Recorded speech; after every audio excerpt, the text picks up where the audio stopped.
సురేష్ గారు, మీకు ప్యానెల్లో ఉన్న సభ్యులకు, సిటీ 24 ఛానల్ ప్రేక్షకులకు గుడ్ ఈవినింగ్ అండి.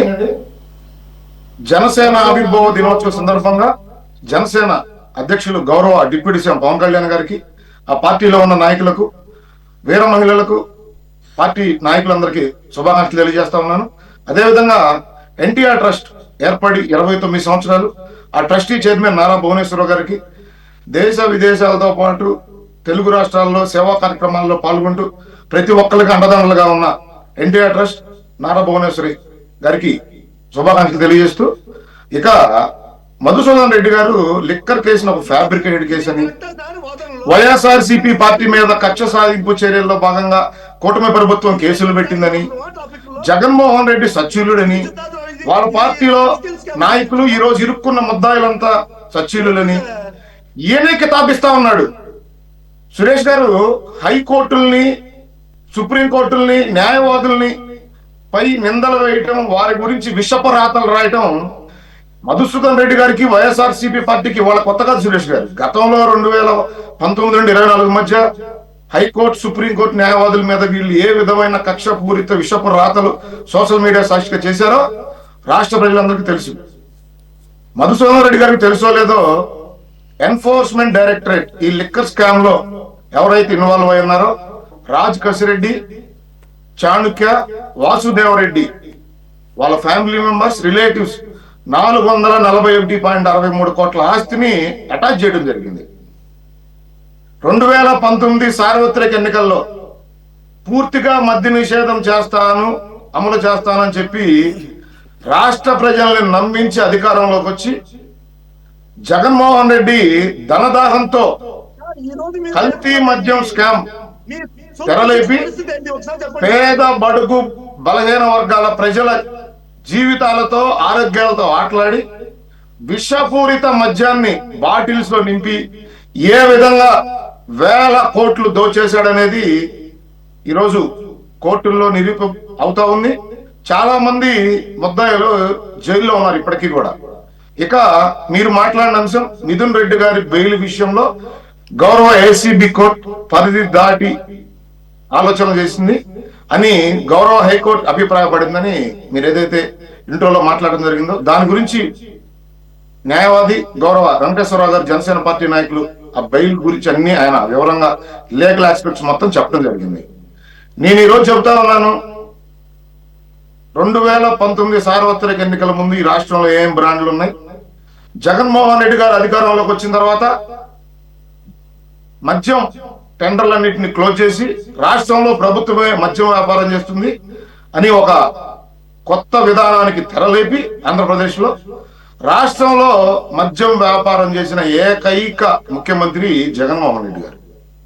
ఆయన అధికారంలోకి వచ్చిన తర్వాత ఈ రాష్ట్రంలో ఏవైతే నాణ్యమైన బ్రాండ్లు ఏ విధంగా మాయమైపోయినాయి, కల్తీ మద్యం ఏ విధంగా ఏరులే పారింది, డిజిటల్ ట్రాన్సాక్షన్ లేకుండా ఏ విధంగా వీళ్ళు క్యాష్ ట్రాన్సాక్షన్ తో ఏ విధంగా దోపిడీ చేశారు, ట్రాన్స్పోర్ట్ టెండర్లో వీళ్ళు ఏ విధంగా దోచుకున్నారు, ఏ విధంగా ప్రభుత్వ ఖజానాకి గండి కొట్టుతో పాటు రాష్ట్ర ప్రజల ఆరోగ్యాలను బలికొన్నారు.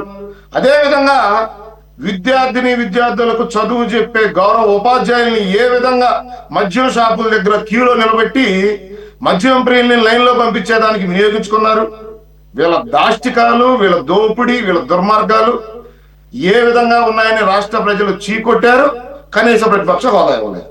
ఈ రోజు మధుసూదన్ రెడ్డి గారు మాట్లాడుతూ ఇది ఫ్యాబ్రికేటెడ్ కేసు, గౌరవ సుప్రీంకోర్టు ఏదైతే మాట్లాడితే ఆ అంశాన్ని కూడా తప్పుపడుతూ రాజు కసిరెడ్డి, వాసుదేవరెడ్డి, చాణుక్య ఈ రోజు ఎవరైతే బెయిల్ మీద ఉన్నారో, ఇంకా జైల్లో ఉన్నారో వాళ్ళంతా సచ్చిల్లురు అని ఆయన సర్టిఫికేట్ ఇచ్చే ప్రయత్నం చేస్తా ఉన్నాడో ఈ అంశాన్ని కూడా రాష్ట్ర ప్రజలు గమనిస్తూనే ఉన్నారు. సురేష్ గారు, గౌరవ నారా చంద్రబాబు నాయుడు అధికారంలోకి వచ్చిన తర్వాత ఈ రాష్ట్రంలో 2019 నుండి 24 మధ్య ఈ రాష్ట్రంలో జరిగిన దోపిడీ అనేక అంశాలపై ప్రతి అంశాన్ని బయట తీయడం జరుగుతూ ఉంది.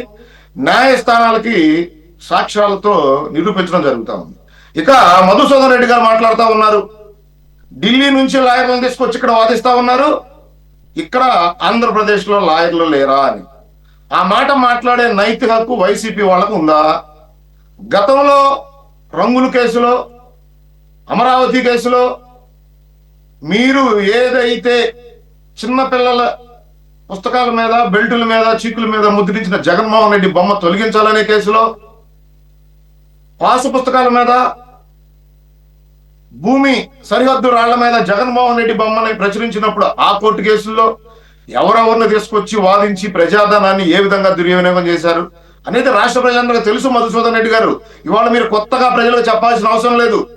ఈ రోజు మేము మీ మీద కక్ష సాధింపు చర్యల్లో భాగంగా మీ మీద ఏదో కేసులు పెట్టి మిమ్మల్ని ఏదో కక్ష సాధించేదానికి మేము నాయకులను తీసుకొచ్చి వాదించి ప్రజాధనాన్ని వృధా చేయడం లేదు.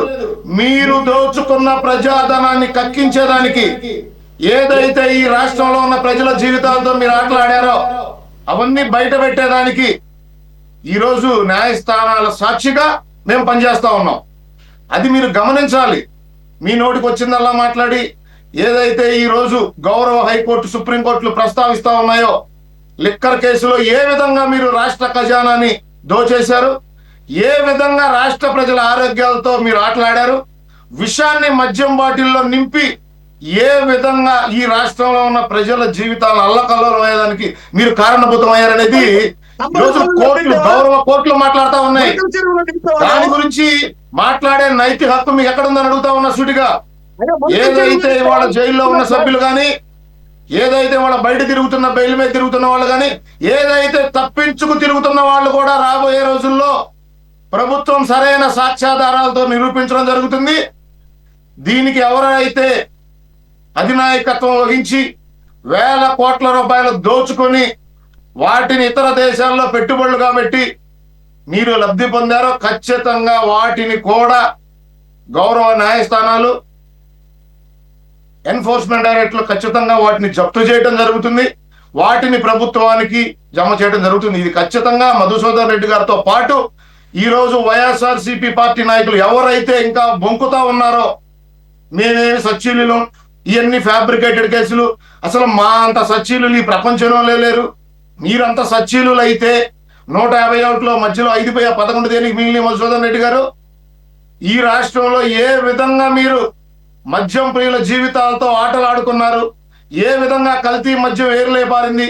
మీరు కల్తీ మద్యం ఈ రాష్ట్రంలో ఏరులై పారించకపోతే తెలంగాణ మద్యం దేనికి ఆంధ్రప్రదేశ్ లోకి వచ్చింది? మీ వైఎస్ఆర్సీపీ పార్టీ నాయకులకు అదొక ఆదాయ వనరుగా మారింది. 2019 నుండి 24 మధ్య మీరు ఇక్కడ కల్తీ మద్యం ఏరులై పారించడం వలన రాష్ట్రంలో ఉన్న మద్యం ప్రియులు ఈ మద్యాన్ని ముట్టుకోకపోతే మీ వైఎస్ఆర్సీపీ పార్టీ నాయకులు బోర్డర్ దాటించి ఎన్ని కంటైనర్స్ తెలంగాణ మద్యాన్ని రాష్ట్రంలో మద్యం ప్రియులకు అమ్మారు. రాష్ట్ర ప్రజలందరూ తెలుసు. మధుసూదన్ రెడ్డి గారు, నేను సూటిగా అడుగుతా ఉన్నా, ప్రజల మధ్యకి వెళ్దాం. మీరు కల్తీ మద్యం అమ్మారా లేదా? తెలంగాణ మద్యం ఈ రాష్ట్రంలో ఏరులై పారిందా లేదా? దేనికి తెలంగాణ మద్యాన్ని ఈ రాష్ట్రంలో మీ వైఎస్ఆర్సీపీ పార్టీ నాయకులు ఇక్కడ అమ్మకాలు సాగించారు? ఇక్కడ కల్తీ మద్యం లేదు, మద్యం చాలా ట్రాన్స్పరెంట్గా లేదా అన్ని బ్రాండ్లు, ఎవరికి అవసరమైన బ్రాండ్లు ఆ మద్యం షాపులో ఉంటే దేనికి తెలంగాణ మద్యం ఆంధ్రప్రదేశ్లోకి వచ్చింది? ప్రజల మధ్యకి వెళ్దాం, ప్రజలను అడుగుదాం. మీరు ఏదైతే వాళ్ళ మీడియా ముందు కూర్చొని మా నాయకులు సచ్చీలురు, కక్ష సాధింపు చర్యలకు ఎవరు పాల్పడ్డారు? సోషల్ మీడియా వేదికగా, వాట్సాప్ వేదికగా మిమ్మల్ని ప్రశ్నిస్తే ఏ విధంగా మీరు రాష్ట్రాలు, జిల్లాలు దాటించి వేధింపులకు గురి చేశారు?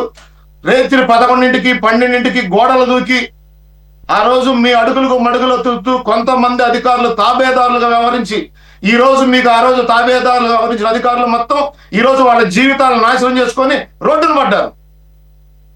ఐపీఎస్లు, ఐఏఎస్లు, ఇట్లాంటి పార్టీ, తెలుగుదేశం పార్టీ గురించో, నారా చంద్రబాబు నాయుడు గారి పరిపాలన గురించో, కూటమి గురించో మాట్లాడే నైతిక హక్కు మీకు లేదు మధుసూదన్ రెడ్డి గారు. అది మీరు గుర్తుంచుకోవాలి. మీకు గతంలో ఉన్న అలవాటే న్యాయస్థానాల మీద, న్యాయవాదుల మీద, న్యాయమూర్తుల మీద కూడా విషపు రాతలు రాసే అలవాటు మీ పార్టీకి గతంలో ఉంది. మీ సోషల్ మీడియాలో ఇప్పటికీ కూడా న్యాయమూర్తుల మీద మీరు రాసిన విషపు రాతలు ఇంకా తిరుగుతూనే ఉన్నాయి. మీరు అది మర్చిపోయినట్టున్నారు మధుసూదన్ రెడ్డి గారు. మీరు అది గుర్తుంచుకోవాలి. ఏ విధంగా మన పార్టీ నాయకులు న్యాయమూర్తులు అగౌరవపరిచారు, న్యాయస్థానాలను అగౌరవపరిచారు. అది ఏ విధంగా మీరు చేసిన పనికి మాలిన పరిపాలన గత 5 ఏళ్ళు ఏ విధంగా ఉంది రాష్ట్రంలో, దోపిడీలు ఏ విధంగా ఉన్నాయి, దుర్మార్గాలు ఏ విధంగా ఉన్నాయి, అత్యాచారాలు ఏ విధంగా కొనసాగించారు మీ ఎమ్మెల్సీలు, మీ ఎమ్మెల్యేలు, మీ సంబంధించిన నాయకులు. అజయ్ గారు ఒక్క నిమిషం. మధుసూదన్ రెడ్డి గారు ఆయన కూడా పాయింట్లెస్ గా మాట్లాడితే నేనే ఆపేస్తా. మీరు ఏదైతే ఫ్యాబ్రికేటెడ్ అన్నారో దానికి సమాధానం చెప్తున్నాడు ఆయన. మీరు ఏదైతే కోర్టుల్ని, న్యాయమూర్తుల్ని తక్కువ చేసి మాట్లాడారో దానికి ఆయన సమాధానం చెప్తున్నాడు. ఇది దానికి సంబంధించినటువంటి డిబేటే. మీరు గనక ఫ్యాబ్రికేటెడ్ అన్నప్పుడు కూడా నేనేం కాదనలేదు. కాకపోతే దానికి రీసెంట్ డెవలప్మెంట్స్ అబ్జర్వేషన్ చెప్పా. దాని తర్వాత కూడా మీరు అసలు సబ్జెక్ట్లో ఉండటం లేదు. మరి అలాంటప్పుడు ఏం చేయాలి? రెండో పాయింట్, ఒక్క నిమిషం ఏమండి, మధుసూదన్ రెడ్డి గారు ఆడియో ఇవ్వండి. పీసీఆర్ మధుసూదన్ రెడ్డి గారు ఒక్క నిమిషం. మీకు gravity of the case supreme court ఎంత తీవ్రంగా పరిగణించిందంటే, ఇందాక మీకు ఒక ఎగ్జాంపుల్ చెప్పా. సెకండ్ ఎగ్జాంపుల్ చెబుతాను వినండి. రీసెంట్గా లొంగిపోయాడు వచ్చి అవినాష్ రెడ్డి. ఆయన ఇంటి పేరు వేరు, ఆ అవినాష్ రెడ్డి వేరు, ఈ అవినాష్ రెడ్డి వేరు. ఎంపీ అవినాష్ రెడ్డి గారు కాదు. ఈ కేసులో ఉన్న అవినాష్ రెడ్డి ఇంటి పేరు వేరేది ఉంది. అతను శ్రీలంకలో ఉండి అతను లొంగిపోవడానికి సిద్ధం చేసుకొని అతను సుప్రీంకోర్టులో అతను అప్పీల్ చేసుకున్నాడు. నేను గౌరవప్రదంగా లొంగిపోదాం అనుకుంటున్నాను, నా మీద లుకౌట్ సర్క్యులర్స్ ఇష్యూ చేశారు, ఎయిర్పోర్ట్లో దిగంగానే నన్ను అరెస్ట్ చేయడం కాకుండా నేను కోర్టుకి స్వయంగా వచ్చి లొంగిపోయే అవకాశాన్ని కల్పించండి అంటే దానికి ఆ విసులుబాటు కూడా సుప్రీంకోర్టు ఇవ్వలేదు. ఆ పిటిషన్ కూడా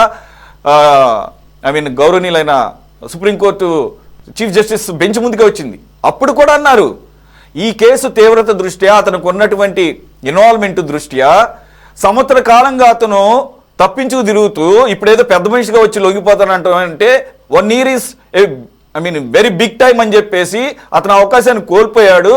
let him come down, let him land here and let the police arrest him soon he touch the ground అని చెప్పేసి, అంటే ఖచ్చితంగా అతను దిగిన తర్వాత బలవంతంగా అరెస్ట్కి అతను అర్హుడు అని చెప్పి సుప్రీంకోర్టు ఇవ్వచ్చుగా, లొంగిపోతాం అంటే సరేలేండి ఎలాగ వస్తాను అంటున్నాడు. కానీ మరి ఆ వెసులుబాటు కూడా ఇవ్వలేదు. నేను అందు గురించి మీకు చెప్తున్నాను. మీరేమో అసలు కేసు ఏం లేదనుకుంటున్నప్పుడు సుప్రీంకోర్టు ప్రధాన న్యాయమూర్తి బెంచ్ ఎందుకు అలా మాట్లాడుతుంది? మాట్లాడండి ఇప్పుడు.